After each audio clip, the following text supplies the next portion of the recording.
احلى متابعين في الدنيا، عاملين ايه؟ رب تكونوا بخير وتكونوا في اسعد اوقات حياتكم. قبل اي حاجه طبعا كده اللايك الجامد، لانه فيديو النهارده فيديو جامد جدا. ولازم دلوقتي حالا تقومي تعملي لنفسك مشروبك المفضل، بقى قهوه، شاي بلبن، اي حاجه بقى انت بتحبيها، وكملي معايا الفيديو للاخر. بجد هتاخدي كميه طاقه ايجابيه مش طبيعيه، وكمان هتاخدي افكار حلوه قوي علشان تقومي تعملي وتبتدي من دلوقتي حالا تنظيفات رمضان. بصي بقى، انا عايزاكي بقى دلوقتي تغمضي عينك وتتخيلي معايا كده ان انت داخله رمضان شهر الفضيل ده، وانت مخلصه بيتك، الستاير غسلاها ومنضفاها، السجاد غسلاه وزي الفل. ايه تاني؟ الدولاب بتاعك متروق ونضيف، والهدوم مترتبه، المفارش كل حاجه في مكانها، كل حاجه منظمه. داخله كده شهر رمضان، وداخله كده العيد. ايه الطاقه الجامده دي؟ ايه الطاقه الحلوه دي؟ فبجد ما لا لازم تبتدي من دلوقتي تنظيفات رمضان. ما تكسليش ابدا، كل يوم اعملي حاجه، هتبقى حاجات بسيطه. لكن لو استنيتي رمضان واستنيتي مثلا للعشر الاواخر من رمضان، اولا حرام ان احنا نضيع الايام الفضيله دي على التنظيف ونهدر طاقتنا الروحانيه في التنظيف والهلكه اللي احنا بنبقى فيها. تمام. ده اول حاجه. تاني حاجه ان انتي لو ابتديتي من دلوقتي، او لما تبتدي من دلوقتي، فانت براحتك كل يوم بتنضفي حاجه فبتديها حقها، وبتبقي ايه، متقناها كده، الحاجه كده تقنا زي ما بيقولوا. فبجد لا، ما تكسليش، نضفي من دلوقتي. هاتي ورقه وقلم وابدأي كده اكتبي الحاجات اللي انت عايزه تنضفيها في العيد، او عايزه تروقيها في العيد. ابدأي اعملي من دلوقتي. والله يا بنات فعلا هتفرق في نفسيتكم بشكل مش طبيعي.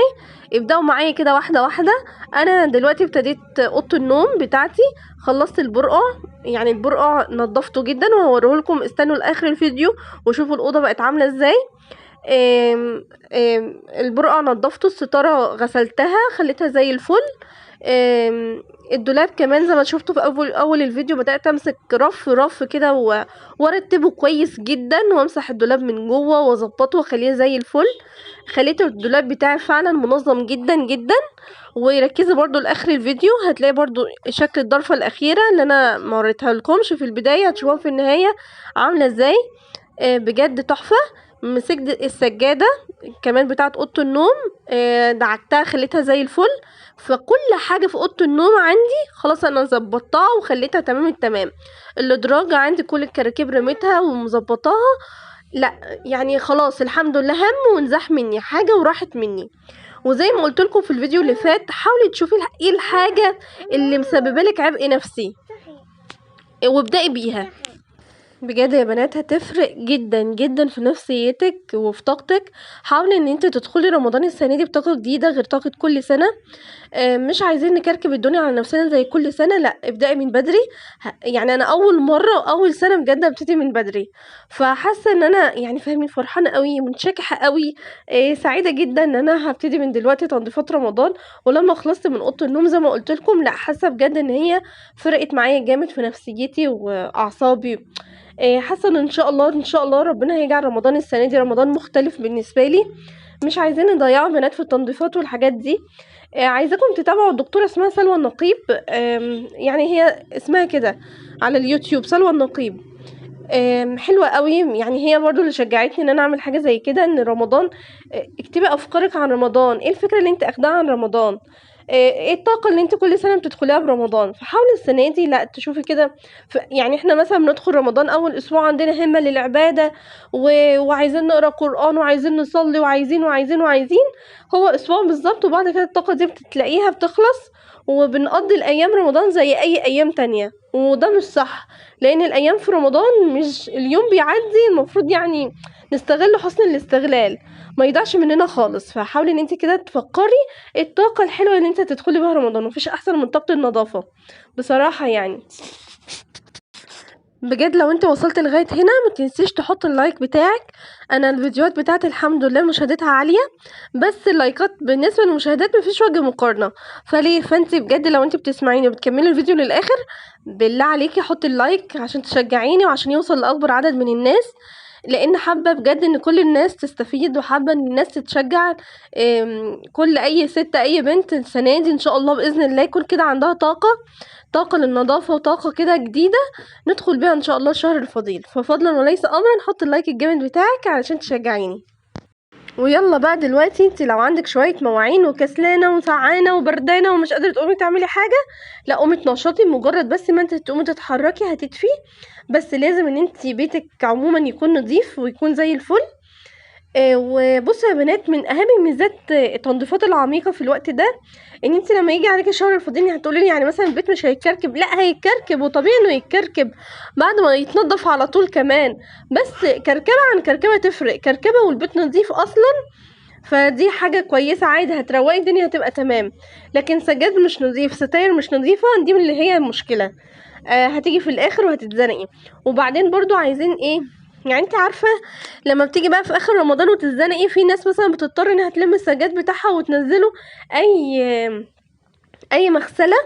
والمغاسل في الوقت ده اولا الاسعار غلت جدا جدا جدا، اسعار اللي هو غسيل السجاد والبطاطين والحاجات دي بقت غاليه اوفر. ثانيا انت مش ضامنه نظافتهم، وان الايام الجايه بيبقوا مضغوطين قوي، فاللي هو هيتحرق دمك وهتبقى ايه فلوس في الارض. طب وليه ان احنا نعمل كده في نفسنا؟ ما انت من دلوقتي الوقت معاكي. خدي وقتك، وكل يوم كده خدي لك سجاده، او كل ما سجاده تنشف خدي سجاده تانية. عندك وقت وعندك براح ان انت تعملي حاجتك بتأني كده وبنظافه، وتكون كده عمايل ايدك انت. فما تستخسريش في نفسك ان حاجتك تبقى نظيفه وحلوه. بصوا بقى هنا بمناسبة كلامنا عن رمضان في المقطع ده، حاجة كده بقى ايه حلوة كده من روايح رمضان، ومن الحاجات بقى اللي بتفكرنا بقى برمضان خلاص ان هو قرب. الكنافة يا بنات، والكنافة البيتي يا نهار ابيض على الطعامة. مش ممكن، بجد بجد حكاية اعمليها يعني فاهمين. انا عاملاها بزبيب بس، يعني يا دوبك كده كنافة و... وسمنة، وهدعكهم كويس قوي في بعض بشويه سكر برضو، وهدعكهم كويس في بعض وفردته في الصينيه. وبعد كده جبت زبيب وحطيته وشويه برضو غطيتها كده بالكنافه، طبقه تانية كنافه. بجد يا بنات وهم وجميله وبسيطه وسهله. ومش لازم ان انت تجيبي بقى مكسرات، لا مش عارفه لازم اروح اشتري ايه، لازم اعمل ايه، لا لا خالص يعني. فحاولوا ان انتوا برضو ايه لو عندك مقدره او عندك وقت من دلوقتي ظبطي الشربات بتاع الكنافه وبتاع القطايف بقى والحاجات دي عشان ندلع نفسنا برضو. لان فعلا الحاجات دي يعني بتفرق في النفسيه بشكل مش طبيعي. من الحاجات فعلا الحلويات بتاعه رمضان دي من الحاجات اللي هي يعني بتفرق معانا جدا وبتخنا وكده. بس طبعا مش عارفه هنقول بقى نحاول نقللها ومش نقللها بقى كده على اوضه النوم اللي المفروض متظبطه ومترتبه وكل حاجه زي ما انتوا شايفين كده في كل حته، يعني مش متظبطه خالص. فتعالوا بقى دلوقتي نفتح الشباك اول حاجه كده ونسمي بالله ويلا بينا نبتدي تنظيفاتنا ان شاء الله.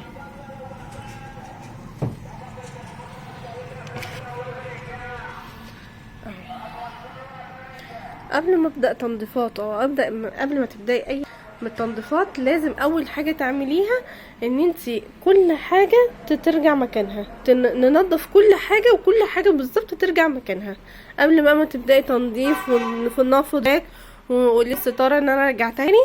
فاول حاجه لا ويلا بينا نرجع كل حاجه مكانها. يلا يا بنات حطوا اللايك بتاعكم بقى، يلا شجعوني بقى على التنظيفه الجامده اللي انا عملتها دي وترتيبه الدولاب بقى. وان انا عارفين انتوا في الشتا كده الجواكت بتبقى تقيله، مجرد جاكيت واحد بس تحس بكركبه يعني بصراحه يعني.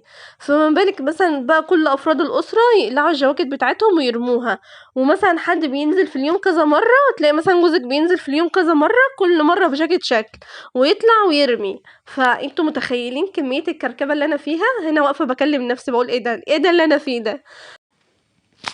فكده تشجعي كده. ويلا بقى لو قدامك برضو كده هدوم كده عايزه تتظبط وعايزه تتحط في مكانها، وزي ما قلتلك كده ان انت قبل ما تنضفي وقبل ما تعملي اي تنظيفات انت في البدايه لازم تحطي الهدوم دي في مكانها. الهدوم دي اكتر حاجه بتعمل كركبه، سواء بقى ان هما بيقلعوا يرموا زي اللي عندي، او مثلا إيه عندك غسيل وعايز يتطبق. المهم الهدوم دي لازم تتحط في مكانها، ما تسيبيش كده الهدوم محطوطه كانك ما رواتيش وكانك ما عملتيش حاجه. ومش هينفع ان انت تلمعي خشب ولا تلمعي اي حاجه غير لما الهدوم دي تتحط في مكانها. وانا متاكده دلوقتي ان انت قاعده وقدامك كومه غسيل او هدوم وجواكت زي اللي عندي دي ومش محطوطه في مكانها، وانت قاعده نفسيا تعبانه. فقومي شغلي دلوقتي الفيديو جنبك وحطي اللايك، ويلا ظبطي كل حاجه حواليكي وحطي كل جاكيت في مكانه وفي الدولاب بتاعه، وظبطي الدنيا. ما تقعدش ابدا في حاجه مكركبه ولا حاجه تتعب اعصاب ست الكل ابدا. يلا بينا. طبعا وانت بتشتغلي كده مش هوصيك ان انت تذكري ربنا كتير وتصلي على النبي كتير طول ما انت واقفه كده بتشتغلي. ما تحاوليش ان انت يعني فاهمه تضيعي وقت كده على الفاضي او يضيع منك وخلاص. لان طبعا ايام دي ايام مباركه، وايام فيها بركه كتير وبركه في الرزق وبركه في كل حاجه حتى في وقتك كمان. فما تضيعيش الايام دي كده هباء، وما تضيعيش وقت كده وخلاص. لا، نحاول نستغله حسن استغلال ان شاء الله عشان ربنا يكرمنا ويبلغنا رمضان ويبارك لنا في شعبان باذن الله. ويا رب ربنا يكبر بخاطرنا كلنا وينصر اخواتنا في غزه وكده يعدها على خير معانا ان شاء الله. وحاولوا كده يا بنات تنظموا وقتكم صح. حاولوا كده ان انتوا الايام ما تاخدكمش وتبتدوا من بدري كده علشان الوقت ما يضيعش، وفي الاخر تكتشفوا ان انت برضو ما خلصتيش حاجه وتدخلي رمضان زي ما خرجت وزي كل سنه. لا، ان شاء الله باذن الله بدايه مختلفه وبدايه جديده. وقومي يلا كده تشجعي، وقومي حطي كل حاجه في مكانها ورتبي دولابك. مش لازم كل الظروف تعمليها في وقت واحد، كل يوم اعملي حاجه، كل يوم قسمي وقتك. دلوقتي احنا لسه معانا وقت ولسه هنبتدي، يعني فاهمه اللي لسه هتبتدي اللي لسه معاها وقت كبير ان هي كل يوم تعمل لنفسها حاجه. غير ان طبعا ما تسيبي نفسك للاخر مش هتقدري تعملي اي حاجه. اول حاجه هتضغطي نفسك وتتعبي وفي الاخر مش هتتقني الحاجه دي. وليه؟ لا، نبتدي من دلوقتي عشان لسه الوقت معانا ان شاء الله. وربنا يا رب يعيننا على كل حاجه حلوه احنا بنعملها في بيوتنا. ويعني ربنا كده يدينا الصحه باذن الله.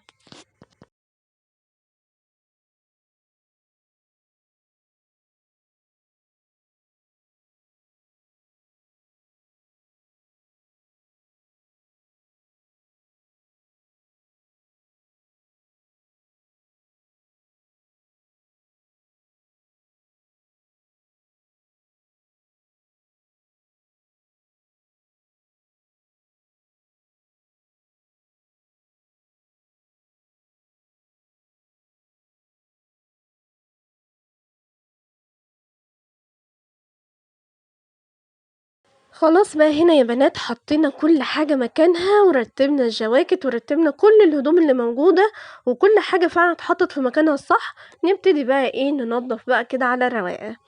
مش هينفع تنضفي والكراكيب دي كلها حواليكي. شيلي الكراكيب حطي كل حاجه زي ما قلت لك في مكانها. وما تنسيش كمان وانت بتحطي كل حاجه في مكانها تحطي اللايك دلوقتي. خلاص بقى نبدا بقى ان احنا ننضف. نمسك بقى كده حاجه كده قدامك، الخشب نلمعه. فاهمين بقى؟ خلاص بقى نروق بقى، نروق وتظبطي السرير وتغيري الملايه لو عايزه تتغير، او الدفايه اللي موجوده على السرير. تظبطي السرير بتاعك وتلمعي الخشب، تلمعي المرايات، تلمعي كل حاجه. تكنسي الارض، تمسحيها، تعطريها بقى براحتك بقى، تعملي كل حاجه حلوه انت نفسك فيها وبتريحك نفسيا. فانا هنا بقى ابتديت كده بالشباك. الشباك طبعا انتوا عارفين ان احنا خلاص دخلنا في امشير ده معروف ان هو بيجي كده بزعابيبه بالتراب بتاعه، فبيبقى معروف ان الشهر ده كله تراب. وكده ولا كده انا اصلا موجوده على الشارع، فدايما اصلا يعني البيت عندي كله تراب. فالشباك ده انا عاملاه والله يعني من اسبوع بالظبط، بس اتبهدل فعملته تاني. وطبعا الناس اللي متابعيني وموجودين معايا في القناة يعني من زمان عارفين الطريقة اللي انا بنضف بيها الشباك.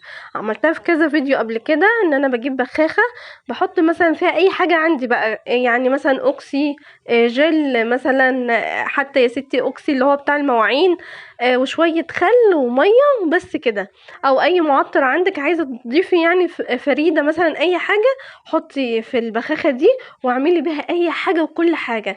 بجد تحفه تحفه تحفه، نظافه، ريحه، بتنزل التراب بمنتهى السهوله، بتلمع. فبصراحه يعني اختراع وهم بالنسبه لي، يعني بحبها قوي.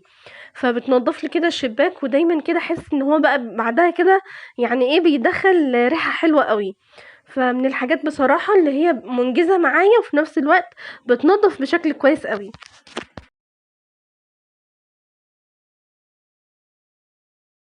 وبرضو كمان بعمل بها الازاز، بتلمع الازاز كويس جدا. فبصراحه حلوه قوي الخلطه دي، استخدميها وجد يعني مش هتندمي خالص. طبعا في اليوم ده الدنيا مطرت بشكل مش طبيعي، يعني رهيب. فيا رب دايما كده، انا دايما بحب المطر وبحب كده ريحة المطر، وبحب قوس قزح اللي بيظهر بعد المطر. بتحسوا كده ان ايام كلها خير، كلها دفى، كلها حب. فلما تلاقي الدنيا بتمطر جامد قوي كده، ادعي ربنا اول حاجة ان هو يديم ستره ونعمه علينا. احمدي ربنا دايما على النعمة الموجودة عندك. علشان ايه؟ علشان تدوم وعشان تفضل. بصوا بقى، هنا خلاص بقى خلصت الشباك، وطبعا سبته مفتوح عشان خاطر ان هو يتهوى بقى وينشف كده. وبعد كده بقى دخلت على المراية، ما كانش فيها حاجات كتير يعني قوي، بس قلت برضو ان انا ارتبها وانضفها كده، وبرضو اعملها بالبخاخة. علشان برضو يعني كان عليها تراب وكده، فنضفتها كويس جدا. حطيت كل حاجة مكانها. اهم حاجة، انا ما بحبش المراية او التسريحة اللي يكون عليها حاجات كتير، ما تحطيش عليها حاجات كتير. انا الدرج الاولاني ده يعني بحط فيه بنظام الحاجات اللي انا يعني ايه اللي هي بتتحط بمعنى صح ان الناس بتحطها على المراية من فوق. وبالذات بقى لو انت عندك اطفال، فالموضوع يعني مش هتسلمي ابدا، والحاجه مش هتفضل سليمه، وهتتجر وهتتكسر. وليه وليه وليه وليه؟ من البدايه كده لا، شيلي التسريحه وشيلي اي حاجه محطوطه على التسريحه، ونضفي كده اول باول، حسي كده بالنظافه والنظام. يعني الحاجه كل ما بتبقى هاديه بتبقى اريح لعينك. يعني انا ما بحبش خالص زي ما قلت لكم التسريحه اللي يبقى عليها بارفانات ومش عارفه ايه وازايز بالهبل كده. لا لا لا، هي حاجات بسيطه بس كده اساسيه انت بتستخدميها وخلاص كده، شكرا. وكده الحمد لله برضو خلاص نظفت المرايه والتسريحة كويس جدا الحمد لله. كده الحمد لله تحسي بقى كده خلاص بدأت أشم نفسي، بدأت الأوضة تروق معايا. السرير شو بقى نضفته أو ظبطته. كانت ال اسمها ايه دي، الدفاية نضيفة، واللحاف نضيف برضو، والمخدات نضيفة. فما كنتش محتاجة خالص يعني انا اغير حاجة غير ان انا انظمهم بس. بس كل اللي انا كان ناقصني ان انا اكنس الارض كويس قوي. وانا بالنسبه لي الكرسي ده حلو جدا كده قدام الشباك الصبح كده اقوم امسك السبحه اسبح ربنا شويه. بحب كده اشوف كده ال يعني ايه نور ربنا والسما، ومثلا قدامي شجره كده خضره في الشارع. بالنسبه لي كده احلى حاجه في الدنيا. فبحب كده افضي دماغي قبل ما اقوم في شغل البيت وقبل ما اعمل اي حاجه. اقعد الاول كده على الكرسي ده واشرب فنجان القهوه بتاعي واستمتع شويه مع نفسي. بس بقى هنا بقى ايه شلت بقى التابيتة دي وكنست بقى الارض كنسة محترمة قوي يعني. بصوا السلك ده بتاع الرينج لايت كل ما اشيله يجي تاني، بيزهقني بصراحة. بس الحمد لله رب العالمين، يعني ايه انجزت بقى اليوم ده. اوضه النوم كانت زي ما انتم شايفين كده في البدايه كانت عامله ازاي، ونضفتها التنظيفه العميقه اللي انا قلت لكم عليها. فبجد مبسوطه قوي. فانتي وصلتي لغايه هنا واخدتي اهو جرعه نشاط مفيش منها اتنين. فحطي لي اللايك من فضلك، وكومنت كده حلو منك، وكلمتين كده حلوين. ربنا يا رب يكبر بخاطر كل واحده بتكتب لي كلمه حلوه من قلبها. فشكرا ليكم بجد، وشكرا لكل متابعه بتدخل تكتب لي كومنتات حلوه، وشكرا لللايكات الجامده بجد. احلى حاجه بتسعدني اللايكات بتاعتكم. فشكرا ليكم بجد، ودايما يا رب كده منورين القناه ودايما موجودين عندي، واشوفكم على خير ان شاء الله. بس قبل ما اقفل الفيديو انا عايزه اوريكم بقى ايه شكل الاوضه كده. ناخد كده جوله في الاوضه بعد ما نضفت وبعد ما بقت زي الفل. طبعا اليوم ده زي ما قلت لكم كان مطر جامد، فبصراحه ما قدرتش ان انا كان نفسي ان انا اعملها معاكم اللي هي مسحه بقى بالرغاوي بقى والجو ده. بس بصراحه ما قدرتش خالص، الدنيا كانت برد جدا، فالجو بصراحه ما كانش مساعدني خالص ان انا اعمل كده. بس بقى كده بوريكم بقى جولة كده في الأوضة بعد ما نضفتها وبعد ما خليتها زي الفل زي ما انتوا شايفين كده. دي الشجرة اللي انا بقول لكم عليها الصبح بقى لما بيجي عليها الشمس بتبقى جميلة جدا. بدأت كده اوري بالشيش شوية واشد الستارة.